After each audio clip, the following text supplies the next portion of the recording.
নমস্কার সবাইকে, আশা করি সবাই ভালো আছেন। চলে আসলাম নতুন আর একটি ভিডিও নিয়ে। ঠেকুয়া, এটা আমরা ঠেকুয়া নামে পরিচিত আমাদের কাছে। আমরা ছোটোবেলা থেকেই খেয়ে থাকি। এটা বানাতে বেশ কিছু জিনিসের প্রয়োজন হয় না, কিছুটা খাওয়ার সোডা, চিনি, আটা আর মিষ্টি জিরা। আমি 1 কেজি আটা নিয়েছি, এখানে কিছুটা মিষ্টি সস দিয়ে দিলাম, আর চিনিটা 2-3 ঘন্টা আগে থেকে গুলিয়ে রাখতে হবে, আর এটাই শুধু মেখে ফেলতে হবে।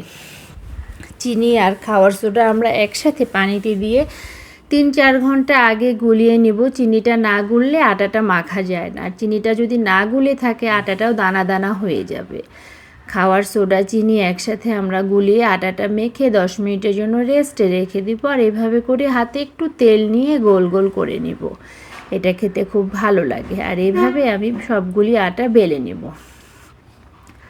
একটু মোটা মোটা করে বালবো, লুচির মতো করে বেলে নিয়ে আমি এগুলো কড়াইয়ে তেল দিয়ে দিব। আর তেলটা খুব ফুল হিটে গরম করে নিব। তেলটা যখন গরম হয়ে যাবে আমি একটা একটা করে ভেজে তুলে নিব। পিঠাটা খেতে খুব ভালো লাগে, আর পিঠাটা তৈরিতে তেলও খুব কম লাগে, সামান্য একটু তেলেই হয়ে যায়।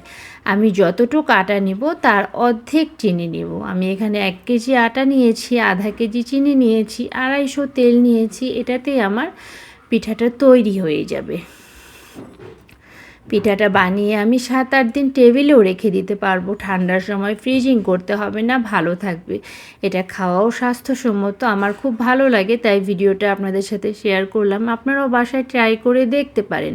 বাচ্চাদের টিফিনে বা লং জার্নিতেও বানিয়ে আপনারা সঙ্গে নিতে পারেন। পিঠাটাতে তেল খুব কম লাগে। আমি পিঠাটা আপনাদের ভেঙে দেখাবো। পাউরুটির মতোই ফুলে গেছে, আর ভিতরে কোনো তেলও নেই, হাতও চিটচিটে করে না। আমার ভিডিওটি যদি ভালো লাগে অবশ্যই লাইক, কমেন্ট, শেয়ার করে পাশে থাকবেন।